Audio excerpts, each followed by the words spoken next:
Thank you very much, and good morning to all of you.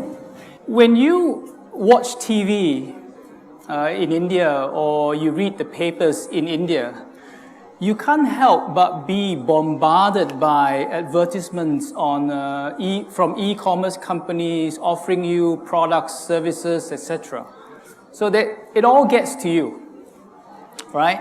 So the rise of e-commerce has dramatically transformed the way in which the world does business.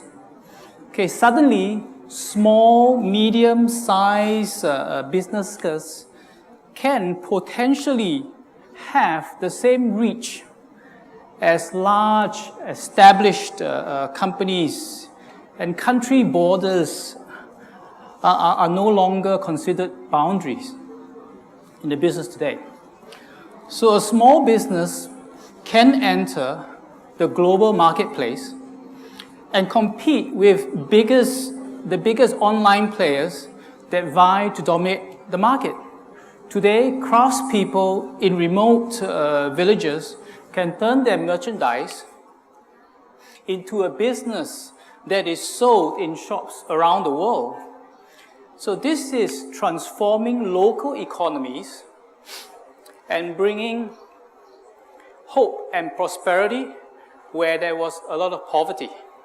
So India, as we all know, is fast becoming an online shopper's paradise.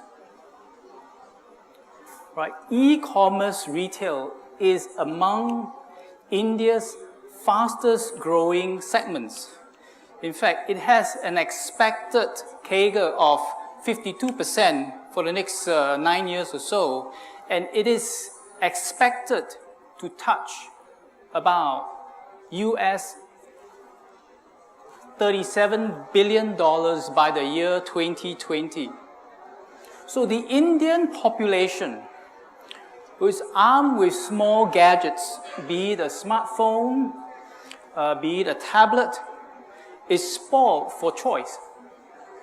So the consumer can order a mattress, they can go online and order groceries, they can buy movie tickets, train tickets. So e-commerce has empowered the consumer. Now just think about these statistics for a little while. So every second, 3 more Indians experience the internet for the first time. And the internet, and in June last year, 1 out of 4 mobile phones used in India was a smartphone. 6 months prior to that, the figure was 1 out of 5 mobile phones. This pace of technology adoption is fueled, of course, by declining broadband subscription rates and the availability of 3G and 4G services. So consumers have now become the driving force of e-commerce. So what are the drivers of this fantastic e-commerce growth? So I just spoke about the increasing penetration of the internet, the availability of smartphones across the country. The other factor which is very important is, of course, the urbanization of the population. That means the great number of urban households. So with urbanization, what you get is a higher disposable income. And with that, you get awareness of the availability of products and services in the country. And that is all facilitated by access to the internet and information. Convenience is a main selling point. So to this consumer, convenience is king. Right? This consumer decides what time to shop, where to shop, how to pay for his or her purchases, and where they want to get those products delivered. I know very well. I have 2 children. Okay? And when you ask them whether what is the TV schedule, they don't know. Because they know that whenever they want to watch a particular program, they'll just go online to get it. So there's no need to know what the schedule is, right? And as online shoppers, we also don't want to know what time the shop is open. We don't want to Google where the shop is. We just sign on to our tablets and there we go. So convenience is king. So let's take a look, or let's have a 2025 snapshot. So, and there are two things that maybe if you don't remember whatever I said today, just remember these two things. One is access and one is convenience, okay? So let me talk about access for a while. So access to the internet. So 50% of the population here in 2025 will have some access to the internet in some form or fashion. 100% of the population by 2025 should have access to a mobile device. Let's talk about convenience. So we all know that cash is king here in India, right? A lot of transactions are still facilitated via cash payment. So with cash, it's so convenient. And we think that that trend is going to continue into the future. And by 2025, we think that 3% of retail transactions will be done online as opposed to the 1% today. So all this is good about e-commerce, right?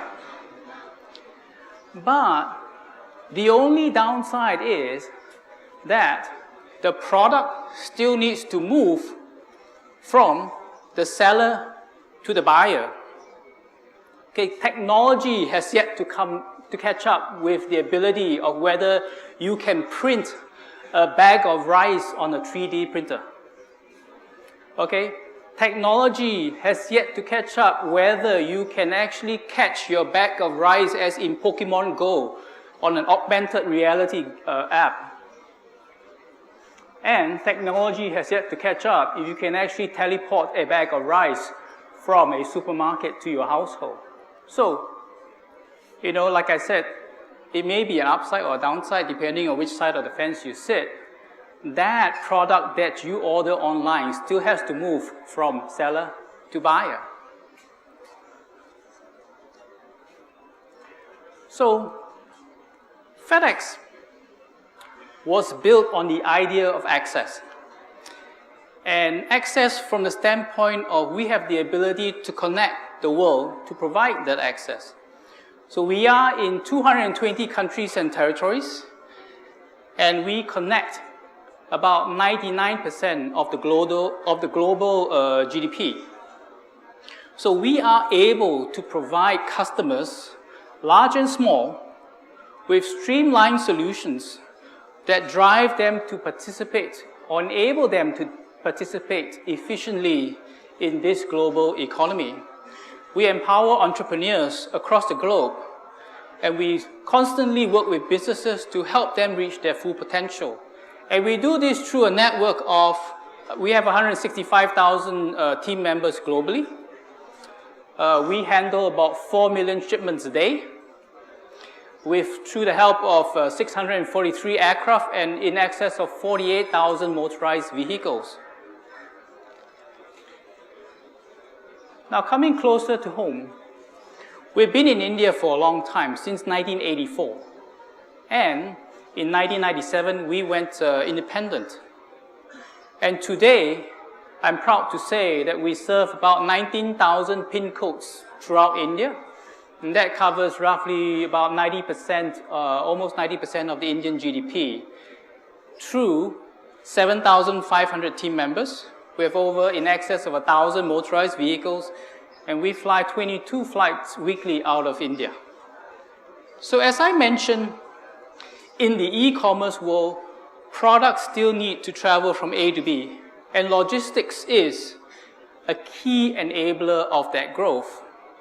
So I'm not talking simply about transportation, but I'm referring to the management of the physical and the data movement that is crucial for all companies to create the right customer experience and satisfaction.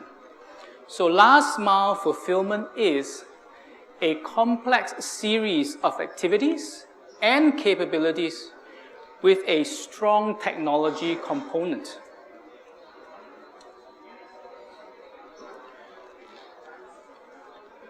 So at FedEx, we are a one-stop solutions provider.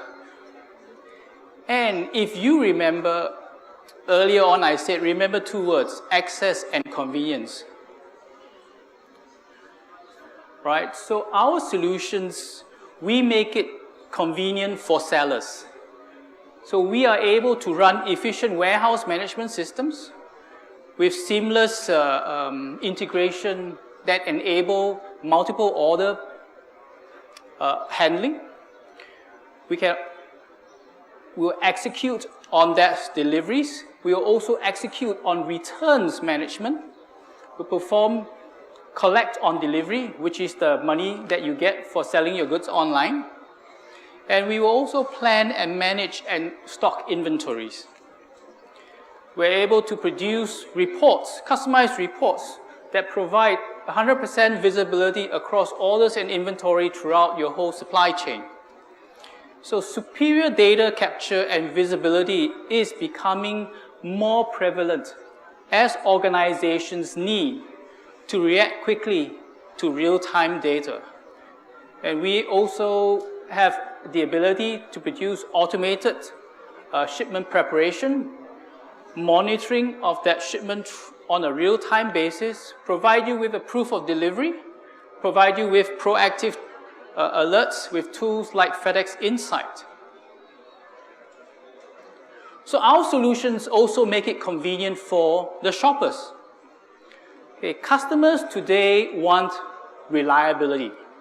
They want choices in speed and delivery times. I'm sure that for those of you who are from an e-commerce company who are very familiar with this, the demands of their consumers. And FedEx is building solutions to meet this need. So take, for example, FedEx delivery signature options. So we give the customer to choose, the ability to choose what sort of a signature release he or she wants. It could be no signature required, direct or indirect, or an adult signature required. So all these are meant for the customers to choose. Another example is that a large amount of shipping results in returns. Very simply, when we go online, we see a photograph of like a shirt, a blue shirt, right? And when it comes to you, it's not the right blue, maybe. Okay, the material is not the right material that you like. So there are always returns. And the returns that cross borders is even more complex because it requires customs clearance, it requires pickups, etc. So we have the ability to navigate through all these complexities. And of course, the favorite of everybody is you all want an app. So we too have a mobile app that will help you to track the status of your shipments. So last but not least, it is important to say that it is crucial for us to be an end-to-end service provider. And we give both sellers and buyers access to capabilities and solutions that help them to reach out in this e-commerce arena. So, effective execution in last mile is a substantial competitive advantage for the e-commerce industry. So the success of e-commerce retail business is dependent on several factors. Number one is we all should be aware that we have to build easy transitions between ordering on a laptop, ordering on a tablet, or ordering on a mobile phone. So you can't, you have to allow these transitions to happen easily. And speed and reliability of the delivery is as important as the quality of the product ordered. Oh, I know this from a first-hand experience. I ordered something about a month ago, and surprisingly, it only arrived 2 days ago. Not surprisingly, it didn't come by FedEx. So that's why I said, and when you get the product after a month, you're not so excited anymore with the product, right? So speed and reliability of the delivery is very important. The next thing is what we call convenient multi-channel returns and delivery options. Now, as I mentioned that, because whenever you sell a product online, be very sure that there's a return. Because there's no ability to touch and feel the product online. So that's what drives the return. So you have to be able to handle both the go forward movement and the backward transaction as efficiently and as effectively equally. Okay. The next is the ability to integrate end-to-end logistics platform. As I mentioned, because of the two-way movement of product, you want to have full inventory visibility. So some e-commerce companies we know run their inventory management systems on various platforms, and they store their inventory in various locations across India. And many a times, these systems don't talk to one another. So it is important to have that visibility so you know what you have in stock, what you have coming back, and what you have going out, right? Because ultimately, you want to know where the product is so that you can fulfill a customer's order. And the ability to fill the customer's order consistently and within the expected time period produces excellent customer service, produces repeat orders, which is, I guess, what everybody is after. Next, there is a strong focus on data protection and integrity of systems. And be very sure, we all run businesses. So, there is very high sensitivity to your pricing information. There's very high sensitivity to your supply information. There's very high sensitivity to your customer information. All these are your company's competitive advantages. And as long as cash is still king in India, the integrity of the system is also very important. If you sold 1 lakh rupees of product to your consumers, you want your delivery person to bring back 1 lakh of rupees to you, right? That's how business works, I hope, here. So, of course, needless to say, a favorable regulatory environment is crucial to unleash the full potential of e-commerce, because that again gives you access to all markets. And all of us who are in some form of fashion in the business of moving product from A to B, we must be ready to meet the growing demands in Tier 2 and Tier 3 cities in India. So lastly, so you may think that whatever I said to you is all very theoretical. So I would like to share a video of how we put theory into practice. And this is a video that would showcase the solution that we created to help an Indian business explore new horizons in the e-commerce world. With that, thank you very much for your time. Thank you, Mr. Philip. I'd like to invite Mr. Adrian Song to present him with a memento, a token of appreciation. That was a wonderful presentation, ladies and gentlemen. Let's give him a very big hand, please. Wonderful video, very descriptive. Thank you very much.